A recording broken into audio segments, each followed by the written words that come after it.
that is the point that I want to make to people, that you can be so fully convinced with everything you are. You know, people love to tell me, well, you weren't really trans. If you're detrans now, you weren't really trans to begin with. I was just as trans as any of these other people. Hi, and welcome to my channel. My name is Laurel, and I'm a former trans woman. I transitioned in the year 2017 and had gender confirmation surgery in 2019. I lived 6 years as a woman before having a sudden awakening to the realities of gender identity and what causes a person's gender identity to form. When I realized this, I questioned everything about myself, and I changed my whole life to return to living back as the man I was born as. And for the first time in my 43 years of life, I love myself as a man, and it's amazing. And I feel so happy and confident in life in a way that I never could, especially not when I was defying my own biology and trying to live life as a woman. So I welcome you to this channel where I will discuss trans issues and detrans issues. Thank you for watching. Hi all, Laurel here. I wanted to make a reaction video to October 23rd, 2019. I was heavy into my trans journey. This would have been only a few months after I had gender reassignment surgery. And the local University of Colorado Springs, was putting on a presentation where they wanted trans people to talk about their trans experience. And so I gave this speech at University of Colorado Springs on October 23rd, 2019, 4 years, almost to the day before I detransitioned. October 22nd, 2023 was when I had my mass awakening. So this is fascinating, the timing of this. I wanted to play this video. I haven't watched it ever since I posted it, really, because, you know, it's kind of uncomfortable for me to watch. Especially now that I'm back to living as a man and perfectly happy and content in that, and wondering, what was I ever thinking? Why did I ever fall to such a delusion? Fall victim to my own beliefs, my own thoughts, and the whole trans ideology that promises happiness, promises a sense of confidence and things. So anyway, I want to play this and I want to respond to it and see what comes up for me. Like I said, my name is Laurel. I grew up in northeastern California, close to Lake Tahoe in the Sierra Nevada mountains. I was born into a very conservative Mormon family. And anybody that knows anything about Mormons, they're not very open to those who are trans or gay, and they fight it. And I had quite a struggle growing up because I always knew there was no chance that I could come out. I just didn't feel safe.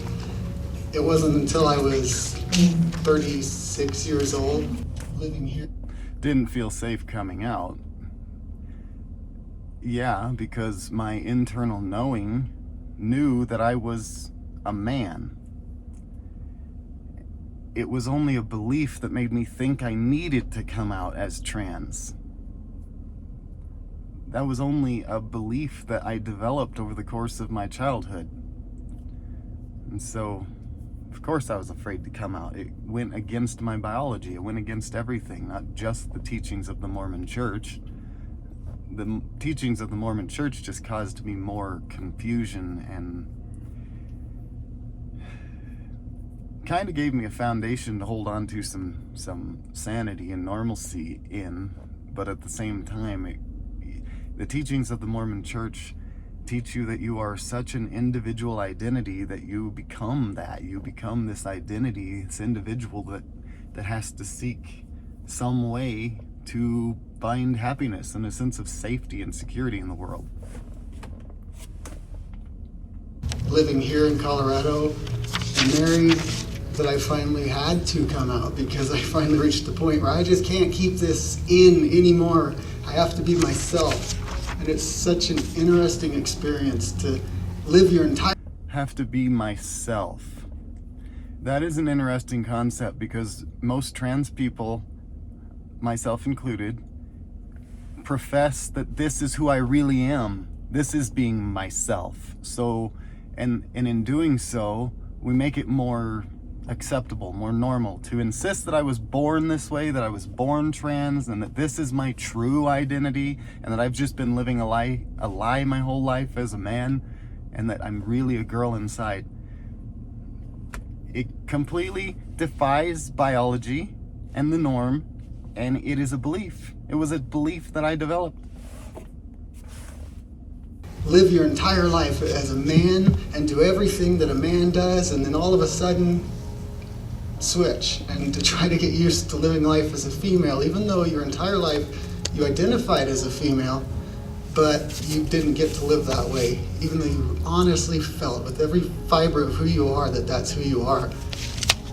So growing up in the Mormon Church was rather interesting, always seeing the other girls at church getting to dress in their dresses and skirts, and it felt so wrong that I had to wear a shirt and tie and pass the... That was very hard for me because I was identifying with my female parts so much because of the delusion I was in, that and because of the teachings of the Mormon Church, I was raised to believe that it was absolutely wrong to have sexual feelings towards anybody.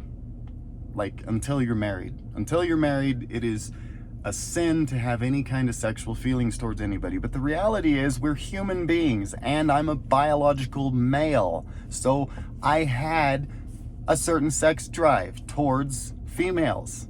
It was natural, totally natural. But because of the teachings of the Mormon Church convincing me that it was wrong to even have those feelings, I internally had to do something with that. I had to figure out how to deal with these feelings. What does this mean? It's not okay for me to have feelings, sexual feelings about women and girls, so I've got to do something with that to make it okay, because it's not going away. It's a part of who I am as a human. But because of the weird psychology that the Mormon teachings cause in a person, I became so confused in what these feelings in me meant. Do they mean I'm attracted to someone else, or do they mean I'm attracted to myself as a woman? And that brings up the whole concept of autogynephilia that I've been hearing a lot about, that doesn't feel like it aligns with me. It wasn't that I felt sexually attracted to myself. It was that I was sexually attracted to women and females, but because of my religion growing up, I felt like it was not okay to have those feelings, and so I completely confused the whole sense that was going on in my body. Shirt and tie and pass the sacrament, hold the priesthood, and everything that you do in the church. When I was 9 years old, I decided I wanted to become a helicopter pilot. Had my first flight lessons at 14, had my commercial helicopter pilot's license in my early 20s. Before that, I decided I wanted to drive a truck. Even though I identified as female, there's this thing that trans women do called hyper-masculinization, if you can get that up. Called hyper-masculinization, because what we do is we do everything as manly as we possibly can to try to...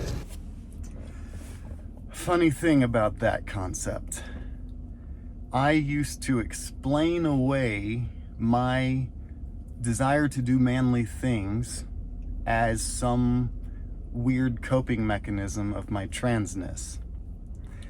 I said that I was hyper-masculinizing and doing all this manly stuff to try to hide my potential feminine side. Like I knew I felt inside for most of my life like I was really supposed to be a girl. Like I was really supposed to be female. Yet I was also totally into all of this manly stuff. Big trucks, aircraft, everything that a man typically does.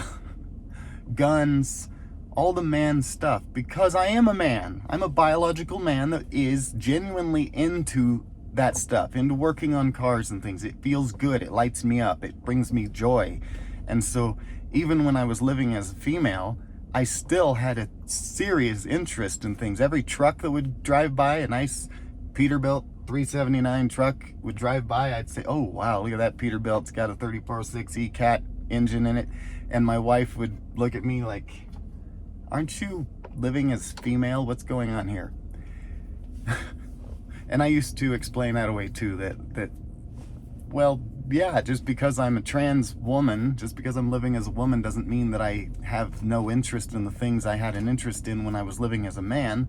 And I would try to explain the psychology of it, of why I'm still into this manly stuff. Well, the fact is, because I'm still a man. I was biologically male, and I grew up as a male in a male environment that programmed me with the hobbies, the desires to do things that I grew up with. That's just what happens. You grow up in your environment and you learn to be who you think you are.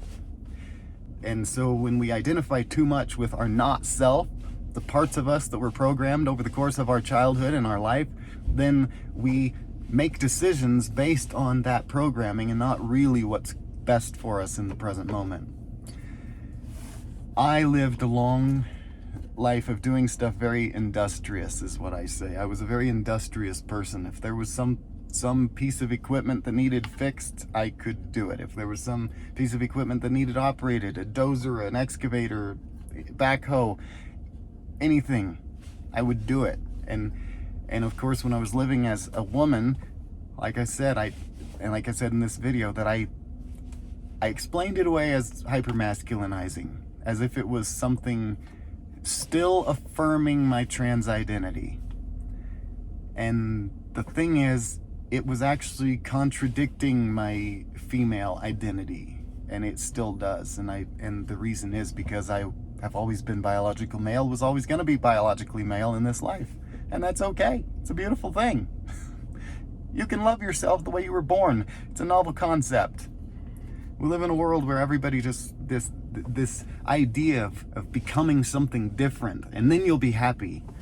I mean, it's all around us. The commercials for makeup for women: wear this makeup and you'll be more beautiful and be more happy. You'll feel better about yourself. That's all it is just this constantly chasing a feeling of happiness, feeling of safety, feeling of security in life. And as long as you're constantly chasing the next thing, the next dopamine hit, the next happiness, you're going to live in an unhappy state. I hear trans women and trans men all the time talk about how it's a constant chase for the next thing, the next surgery, the facial feminization surgery now. It's always trying for something. You're always aiming at a goal, and it's a goal you'll never actually get to until you learn to be present and love yourself just the way you are. You will just constantly chase something. Try to fight these feelings, the constant feeling that this is not who I am. I am female inside, but it doesn't make sense. Everyone around me is telling me I was born a boy. I can't do girl things. So I did everything I could man. I owned trucks for 15 years of my life. I owned about 13 different trucks. I was a helicopter pilot, diesel mechanic. Did all these things as manly as I could. And it doesn't make sense to a lot of people. A lot of people are like, but I thought you identified as female. Why'd you do all these manly things your whole life? It's for that exact reason, because the feelings you're struggling with often don't make sense inside you. Why do I feel like I'm a girl? But I was clearly born a boy. I have a boy's body. Well, 3.5 months ago, I had what everyone calls the surgery. Everyone wants to know that, whether you had the surgery or not. And an interesting experience I had was about 4 days after I had the surgery, I get this notice on my phone: your test results are in. I look at it: test results? What's that? I said, your left testicle weighs this much, your right testicle weighs that much. And I had a moment, I was like, that's my body parts. This is talking about, they were removed off my body. And I actually felt a little sadness about that, because these are body parts I carried around for 37, 38 years of my life.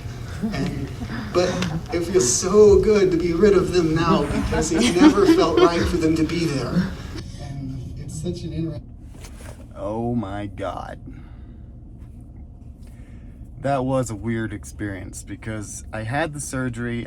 I thought with everything I was that was the right thing to do to myself. Obviously, I wouldn't have gone through such a horrific operation and change to my body permanently that would never be able to be reversed if I didn't truly, honestly believe that was the right thing for me at the time. And that is the point that I want to make to people, that you can be so fully convinced with everything you are. You know, people love to tell me, well, you weren't really trans. If you're detrans now, you weren't really trans to begin with. I was just as trans as any of these other people. I was absolutely trans, just as much as anybody else. So it is so offensive when people try to tell me that I had surgery to my body, such destructive, mutilating surgery to my body, and to tell me that you just did that because you weren't really trans. You weren't really trans, or you would still be living as a woman now. No.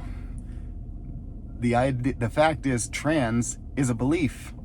It always has been, always will be. It is a belief that a person develops over the course of their life. It's such a strong belief that it causes you to honestly believe that it is the right thing to do to mutilate your body for this belief. And I see it all the time. No trans person is any different.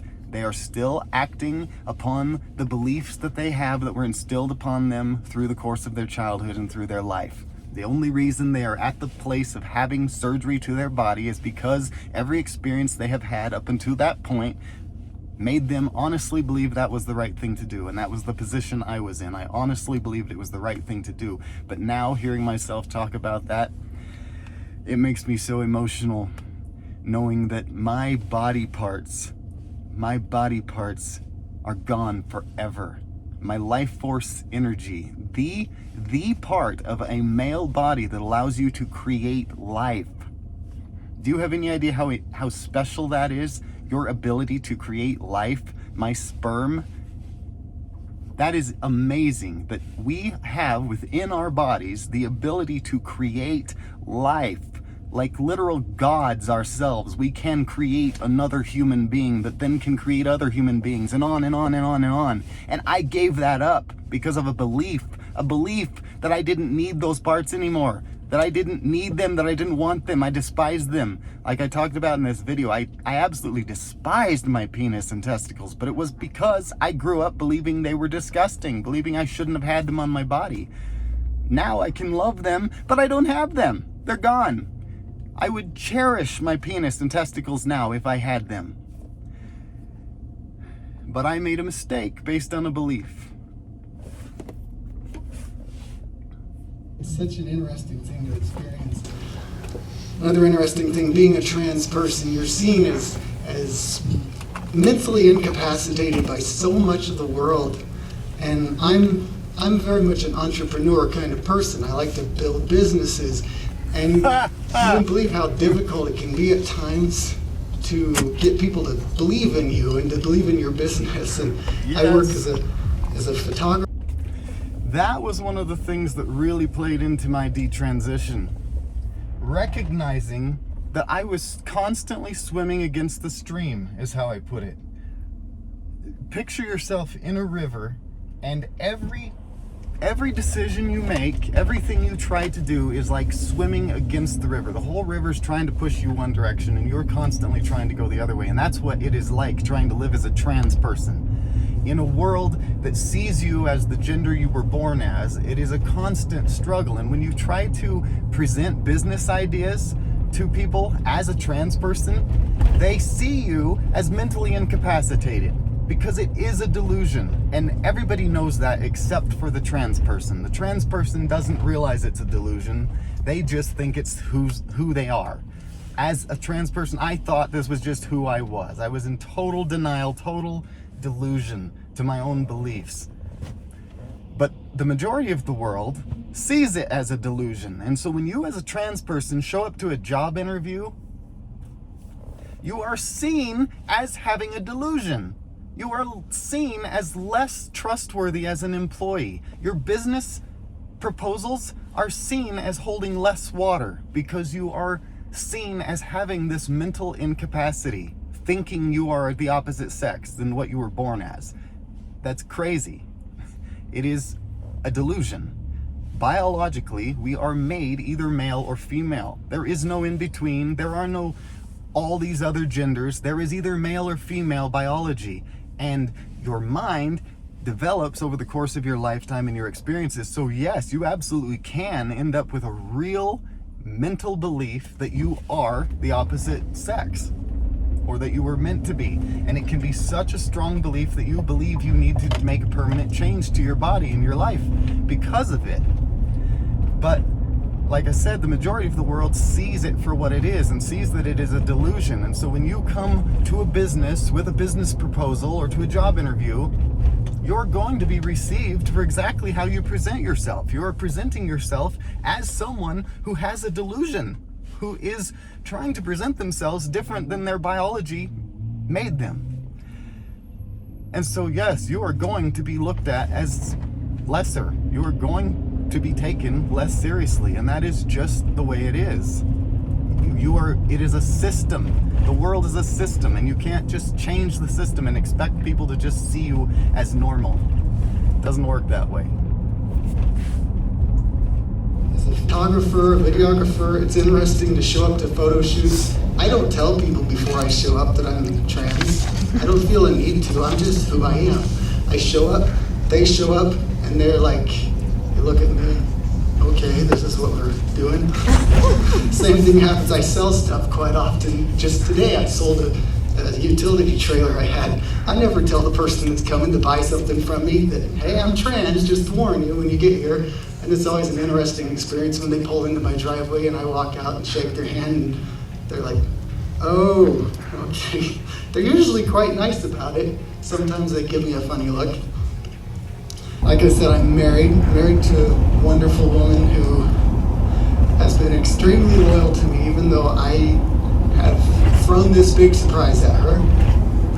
And it's been quite an experience for her, I'm sure, but she has stood by me, and I love her very much, and she has supported me in every step of this journey that I've been on. Thing I want to talk about too, something a lot of people probably don't think about is... So I do have the most amazing wife, and that is something that my wife and I recently made a video together talking about the effects of a trans person transitioning on the partner. Trans people can be very selfish.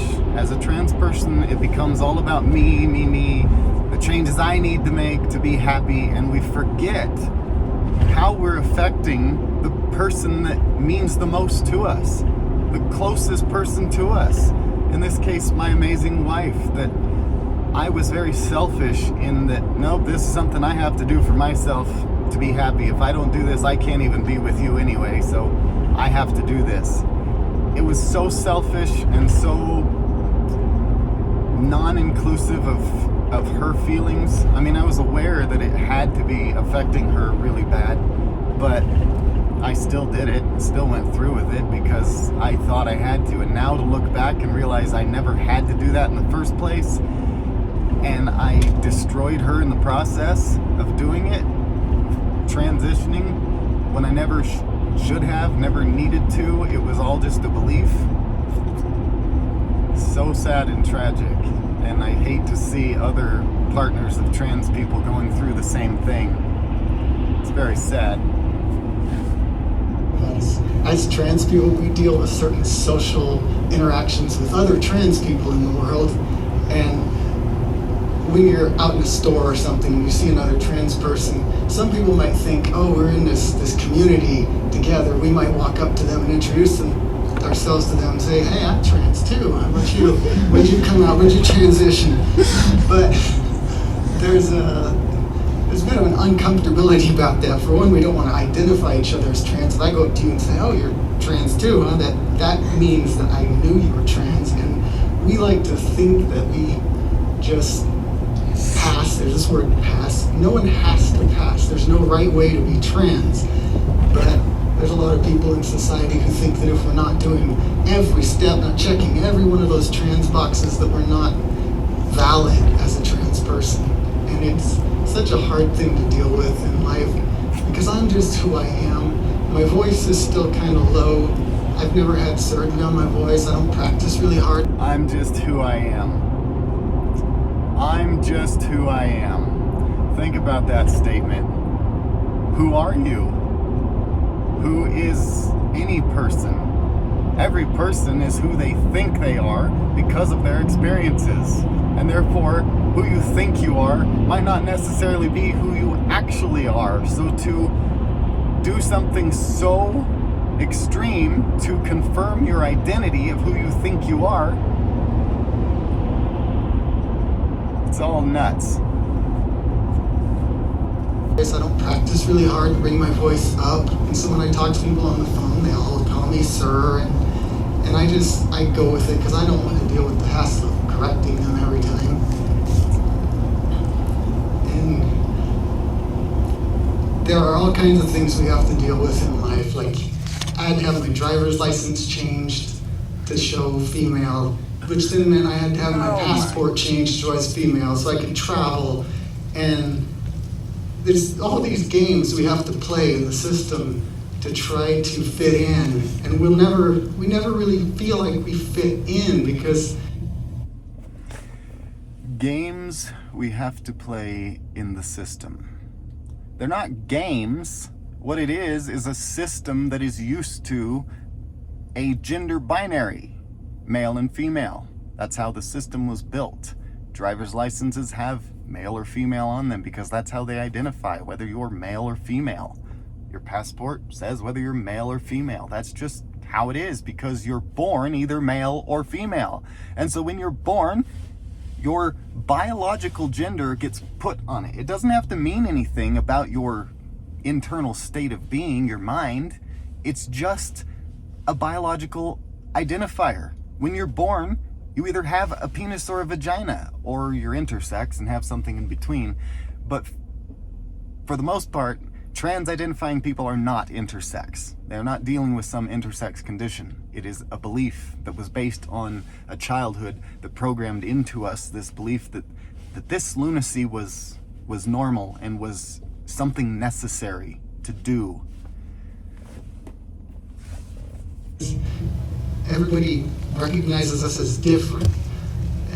Even though we feel normal, we feel ourselves.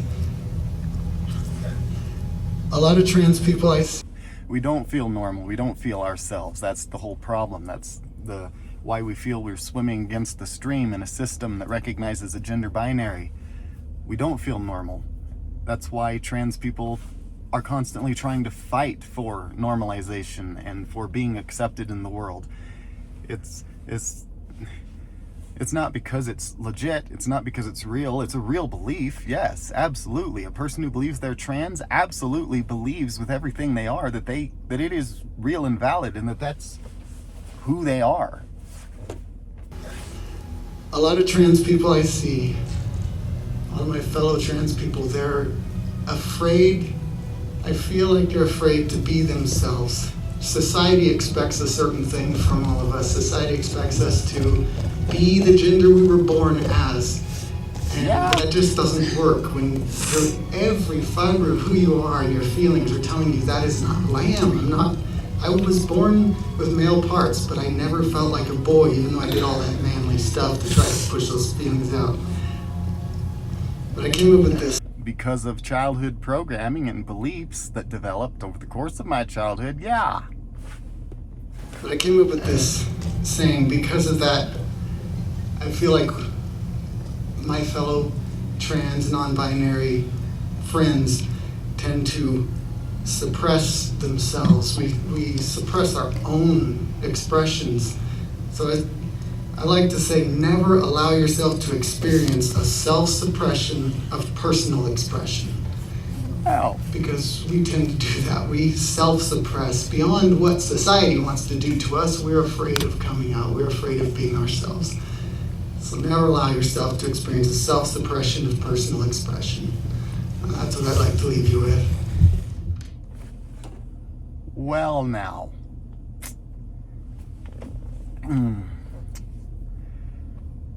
you should feel free to express yourself. Whatever is real and true to who you are, that's great, as long as it's not making other people overly uncomfortable.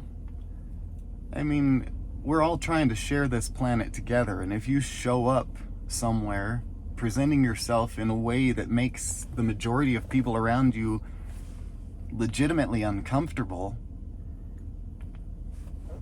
that's kind of on you.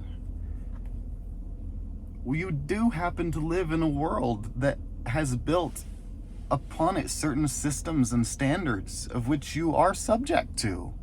As a human being in this world, if you want to go live on some secluded island in the middle of nowhere and present yourself as female when you were born male, that's one thing.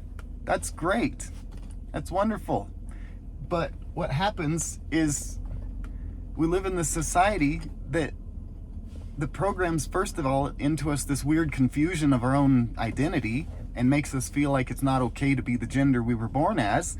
So then we grasp onto these ideas that if I make this change and if I do this, I'm gonna be happy. We're always just seeking happiness and comfort. That's all a human being is ever doing. A human being identifies a sense of safety and comfort, and they're always trying to return to that. If you had an experience in your childhood that felt amazing and happy and wonderful, you spend the rest of your life trying to get back to that feeling and identify whatever it takes to get back to that feeling. And as a trans person, it just happens to be affirming care, hormones, surgeries, and it can never end because the internal struggle of trying to find safety and security and happiness will never end. It's a part of being human. And so if you're constantly chasing after things to try to find that sense of safety and happiness, and not just allowing yourself to be content and happy with what you are and who you are and where you are, you will never be content. You will never be happy, just always seeking something else. I'll do more response videos to my other trans videos because I said a lot of stuff in some of my trans videos that I think would be really fun to respond to. But for now, thanks for listening. I've got to go sell my house right now. Sign for papers. Love you all. Goodbye.